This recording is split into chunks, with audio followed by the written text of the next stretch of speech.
예수께서 하시고 이르시되 믿음이 작은 자들아 어찌 떡이 없으므로 서로 논의하느냐. 너희가 아직도 깨닫지 못하느냐.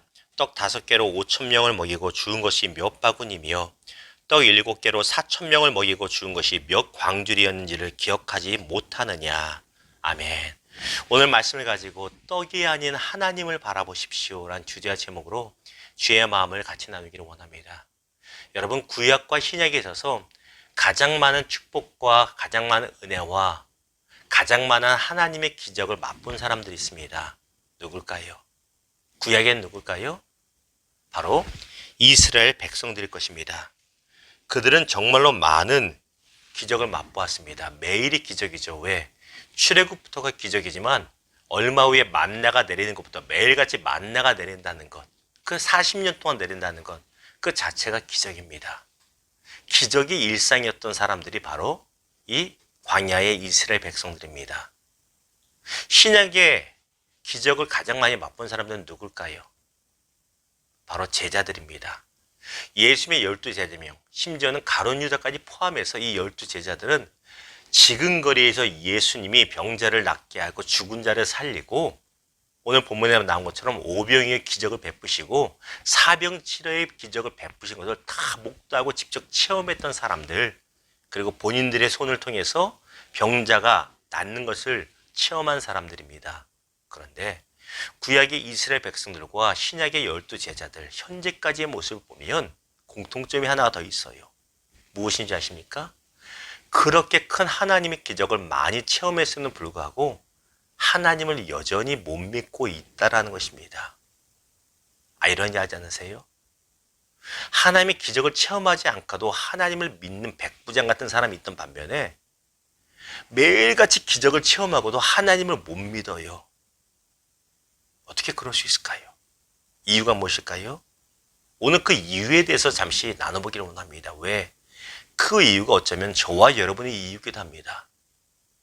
어제 그제 계속 돌아보십시오. 돌아보면 우리가 망각의 짐승이라고 그러지 하나님의 기적이 우리 삶 가운데 일상처럼 펼쳐지는데 여전히 하나님을 못 믿는단 말입니다.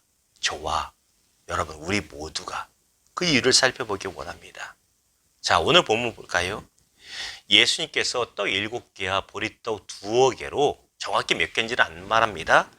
떡 7개와 물고기 2마리로 남자만 4,000명 이상을 또 먹이시는 소위 사병치료의 기적을 또 베푸십니다. 성경에 오병이어 남자만 5,000명 먹인 기적 있잖아요. 그거 다음에 일어난 거예요. 며칠 뒤에. 같은 것이 아닙니다. 비슷한 놀라운 기적이 2번 연달아 일어났어요.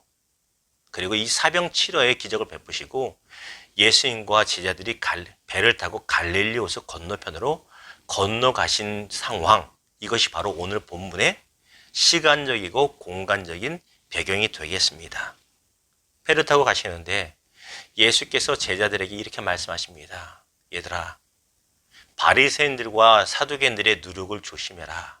무슨 말이냐면 예수님의 기적을 보고도 비난하고 신란하는 이 사람들, 바리새인과 사두개들의 이 불신과 그들의 완악한 마음과 또한 그들의 입에서 나오는 잘못된 사람의 가르침과 그들의 행동에서 나오는 외식적인 신앙, 이런 것을 조심하라는 것입니다.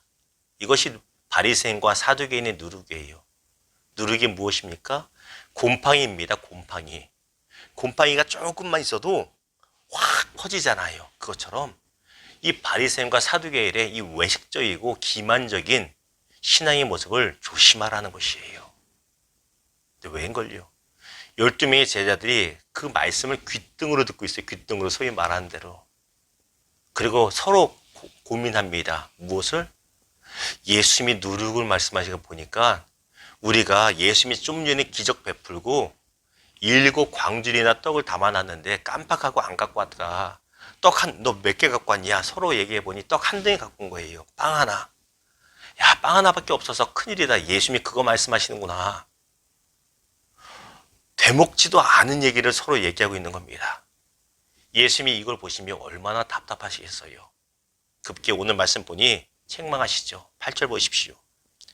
예수께서 아시고 이르시되 믿음이 작은 자들아 어찌 떡이 없으므로 서로 논의하느냐. 야들아, 믿음이 이렇게 없니? 어찌하여 떡을 가지고 지금 고민하고 있느냐. 9절과 10절입니다. 너희가 아직도 깨닫지 못하느냐. 얼마 전에 떡 5개로 5천 명을 먹이고 죽은 것이 몇 바구님이요. 오늘 떡 7개로 4천 명 이상을 먹이고 죽은 것이 몇 광줄이냐. 바구니는 엄청 큰 걸 말하고 광줄이는 좀 작은 걸 말해요. 소쿠리 같은 걸. 근데 그 크기가 중요한 게 아니라 그 몇 개로 그 사람들을 먹이고도 남기는 하나님의 능력, 예수 그리스도 통한 하나님의 능력, 이걸 깨닫지 못하느냐. 어찌하여 떡이 없어서 고민하고 있느냐. 믿음이 없는 것들아 책망하고 계시다라는 것입니다. 자, 질문 드려봅니다. 놀라운 비유를 당장 체험했어요. 바로 몇 분 전에. 한 30분 전 1시간 체험한 겁니다. 그런데 제자들은 왜 빵 하나밖에 없다고 걱정하고 있는가? 왜 그런지 아세요? 딱 한 가지입니다. 눈에 보이는 떡에만 집중된 삶을 살고 있기 때문이에요.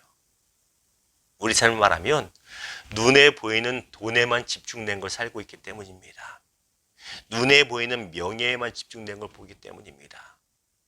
눈에 보이는 잘생기고 이쁜 거 여기만 집중하고 때문입니다. 딴 게 보이는 게 아니에요. 사춘기 아이가 명품 신발에 갖고 싶으면 거기만 집중하면 뭘 해줘도 하나님이 베풀어줘도 감사가 없잖아요. 우리 아이들이 그렇다는 게 아닙니다. 오해하지 마십시오. 부모가 하나님이 부모를 통해 뭘 해줘도 다른 아이들과 비교하면서 그거 안에 꽂혔으면 감사가 잊을 수가 없어요. 그렇죠? 저와 여러분, 우리 모두의 신앙의 모습이 그렇습니다.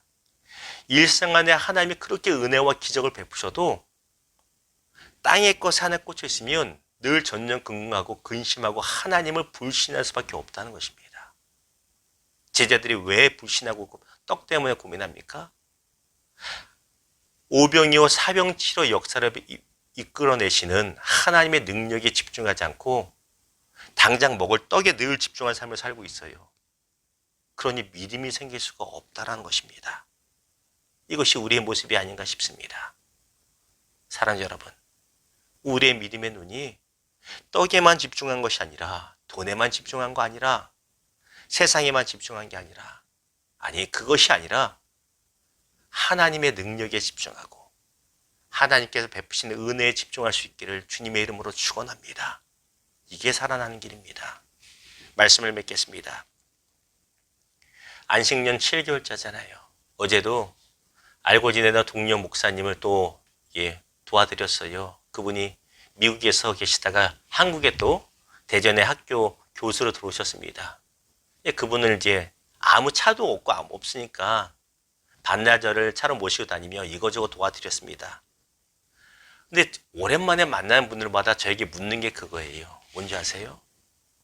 목사님 뭐 먹고 살아요? 이거 꼭 물어봐요. 왜 그럴 수밖에 없지요. 안식년 반년 이상 됐는데 누구를 만나도 가장 먼저 물어보는 게 그겁니다. 아마 지금 예배드리고 또 이 방송을 보는 여러분도 궁금할 거예요. 황 목사님 뭐 먹고 살아요? 어떻게 살아요? 제 답은 늘 동일합니다. 글쎄요. 하나님의 은혜로 지금까지 잘 살고 있습니다. 이게 진짜입니다. 당연히 하나님의 은혜로 살아요. 그런데 놀라운 게 뭔지 아세요? 지난 6개월 동안 하나님께서 이 방법 저 방법으로 채우시더라고요.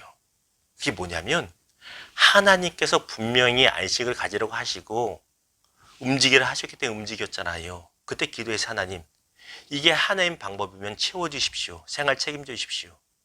기도하고 결정했거든요. 그 기도의 결정대로 하나님이 채워주시고 인도하시더라고요. 그래서 6개월 왔잖아요. 더 오고 되니까 제가 어디 시선이 자꾸 쏘이냐면 저의 은행 잔고에 있어 속이 말하는 제 주머니에 자꾸 시선이 쏘여요. 옛날에도 별로 없었는데 왜 더 없는 것 같으니까 마음에 염려가 생기고 근심이 생기고 저도 계속 예민해지기 시작하는 겁니다. 왜 그럴까? 왜 그럴까? 당장 며칠 전만 생각해도 하나님께서 기적적인 방법으로 채워지고 인도하신 게 있는데도 불구하고 늘 고민이 많아요. 저만 그런 게 아니잖아요. 왜 그렇습니까? 목사임에도 땅에 집중된 삶을 살면 하나님이 보이지 않는 겁니다. 목사 할아버지를 할지라도 속된 말로 떡에 집중되어 있으면 하나님이 보이지 않습니다. 세상의 문제가 더 커 보이면 거기에 함몰되면 하나님의 능력이 나를 다스리지 못한다는 것입니다.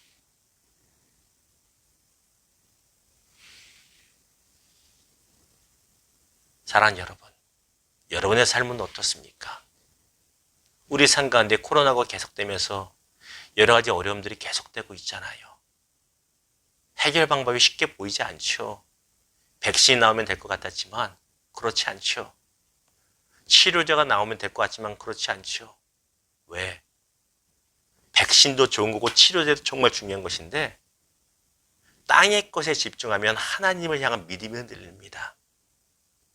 코로나가 처음일 때나 중간일 때나 마지막 끝나는 순간까지 우리의 시선이 하나님 바라보지 않고 세상 바라보면 계속 흔들릴 수밖에 없어요. 이것이 우리의 근본적인 문제입니다. 우리 상간에 하나님의 은혜가 매일같이 있습니다. 매일같이 만나 같은 은혜를 우리 맛보고 있습니다. 그럼에도 불구하고 믿음이 여전히 없는 이유는 은혜를 맛보고 기적을 체험하면서도 땅만 바라보기 때문이고 떡만 바라보기 때문입니다. 사랑하는 여러분, 떡이 아닌 하나님을 바라볼 수 있기를 주님의 이름으로 축원합니다. 여러분이 가지고 있는 지갑을 바라보지 마시고 넉넉한 하나님 나라의 창고를 바라보고 하나님의 능력을 바라보고 맡겨드릴 수 있기를 주님의 이름으로 축원합니다. 우리에게 말씀하시잖아요. 아무것도 염려하지 말고 얼마나 좋아요. 오직 모든 일에 기도와 간구로 너희 구할 것을 감사함으로 하나님께 아뢰라. 그리하면 모든 지각에 뛰어난 하나님의 평강이 우리의 마음과 생각을 지키시고 모든 것을 책임져 주시겠다는 것입니다. 이 사실을 믿으시고 떡이 아닌 하나님 바라보는 신앙 되기를 주님의 이름으로 다시 한번 축원합니다. 기도하겠습니다.